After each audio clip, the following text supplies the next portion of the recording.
Direto da redação. 90 milhões de brasileiros não têm acesso à coleta de esgoto. Falta de saneamento básico, falta de investimentos em saneamento básico. Isso expõe que o país está ainda derrapando na questão de investimentos no setor. Esse levantamento é do Instituto Trata Brasil. Ele mostra que mais de 50% das 100 maiores cidades brasileiras investem menos do que deveriam, menos da metade do que deveriam investir na universalização do saneamento básico. Você vai conferir as informações na reportagem de Daniel Melo. Dengue, malária, hepatite são doenças relacionadas à água contaminada ou problemas na coleta e tratamento de esgoto. O saneamento básico, como o nome diz, é essencial para garantir condições mínimas de vida. Mas no Brasil, esse acesso está longe de ser universal. Em Porto Velho, apenas 1 em cada 3 habitantes tem acesso à água tratada. O município é o último no ranking de acesso à água no país. Todos os 10 municípios com a pior oferta de água tratada estão nas regiões Norte e Nordeste. Em relação à coleta de esgoto, aparecem 3 municípios do Rio de Janeiro entre as cidades com pior cobertura. Há ainda municípios do Pará, Amapá, Pernambuco e Rondônia. A desigualdade regional fica evidente quando se observa que os municípios com os melhores indicadores na oferta de água tratada e coleta de esgoto estão nos estados de São Paulo, Minas Gerais, Paraná, Goiás, Rio de Janeiro e Rio Grande do Sul. No Brasil, a incidência de doenças de veiculação hídrica no último ano foi de mais de 340 mil internações que poderiam ter sido evitadas, né? Então, a gente tem um prejuízo no desenvolvimento das crianças, porque elas vão ficar mais doentes, elas vão faltar mais à escola. Um trabalhador informal que não tem acesso ao saneamento, ele vai ficar mais doente, ele vai faltar mais no trabalho, a renda dele vai diminuir, né? Então, a gente vê aí um prejuízo na produtividade, no desenvolvimento econômico e social de uma maneira geral daquela região. O estudo mostra que a melhoria dos indicadores de saneamento acontece com investimentos constantes. Quanto mais recursos são destinados, mais evolui o acesso à água tratada e a coleta de esgoto, o que se reflete em ganhos de saúde e bem-estar da população. Com o planejamento e com o investimento constante, o resultado vem, né? Então, a gente não pode pensar que o saneamento básico ele é uma política de um governo A, B ou C. Ele é uma política de Estado, né? Que precisa de um planejamento adequado e que precisa que cada governo execute a sua parte para colher o resultado. Essa questão de saneamento básico no Brasil, a partir da década de 90, ela ganha um novo formato. Que até a década de 90 esses serviços eles eram estatizados. Eles eram explorados por empresas estatais do Estado, como era o Estado do Rio de Janeiro estatal, a SEDAI, ou empresas também constituídas pelos municípios. No Espírito Santo, boa parte dos serviços em várias cidades ainda é estatal e é administrado pela CESAM. Algumas cidades, como é o caso de Marataízes e Itapemirim no caso, que também o sistema abastece Marataízes, é uma autarquia municipal do município.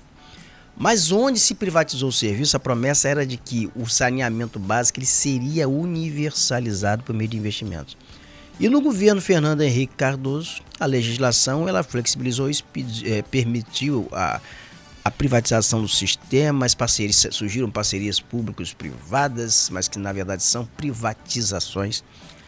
Isso permitiu, por exemplo, no estado do Rio de Janeiro uma verdadeira febre, uma verdadeira festa.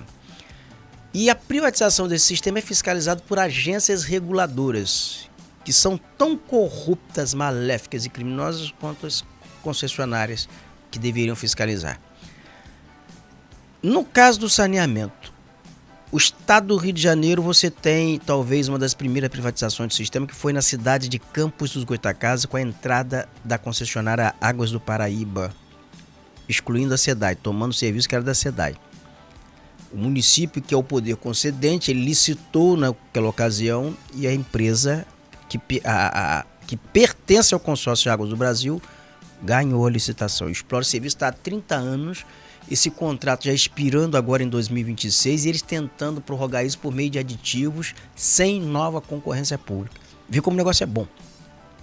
Agora, mais recentemente, outras cidades também entraram num pacotão de privatização que foi ali ancorado pelo governo Cláudio Castro e entregaram esse serviço também à iniciativa privada.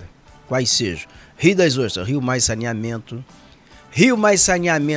em Piraí, Rio Mais Saneamento no noroeste aqui do estado do Rio de Janeiro, São Fidélis, aqui no noroeste, no norte do estado, São Francisco de Itabapuana, só para citar algumas cidades aqui, Natividade. Então entrou com tudo. Mas qual é o retrato disso tudo? Qual é o raio-x da radiografia? Os serviços encareceram. A conta de água encareceu. Esgotos continuam sendo despejados in natura no meio ambiente, em rios, no canal de Medeiros, em Rio das Ostras, brotando nas ruas, na Lagoa do Vigário, em Campos dos Goitacazes, em outras lagoas, jogando no rio Ururaí, esgoto in natura. Isso continua acontecendo. Então essa história de que a privatização universalizou os serviços é uma história para boi dormir. E quem assumiu esse serviço conseguiu crédito farto no BNDES, conseguiu dinheiro público, essas concessionárias.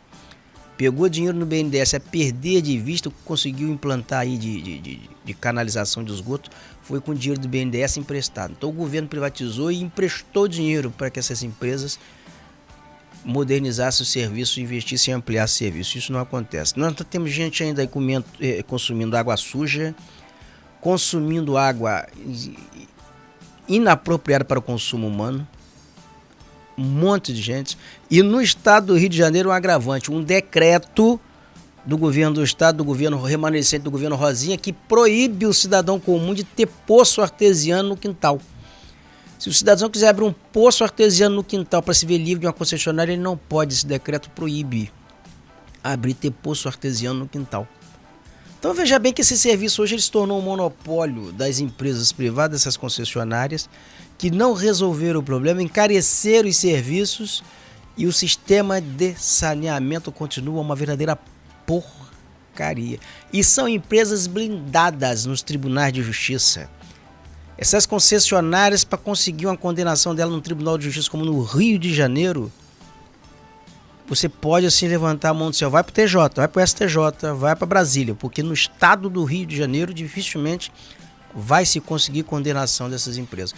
Condena-se em primeira instância, tem juízes que condenam em primeira instância, que pune, que nega reajuste abusivo, mas elas vai lá para o Tribunal de Justiça no Rio de Janeiro, consegue eliminar monocrática, até mesmo contrariando decisões de colegiado. Você vê como é que é essa patifaria nesse setor, o que rola de dinheiro nesse setor.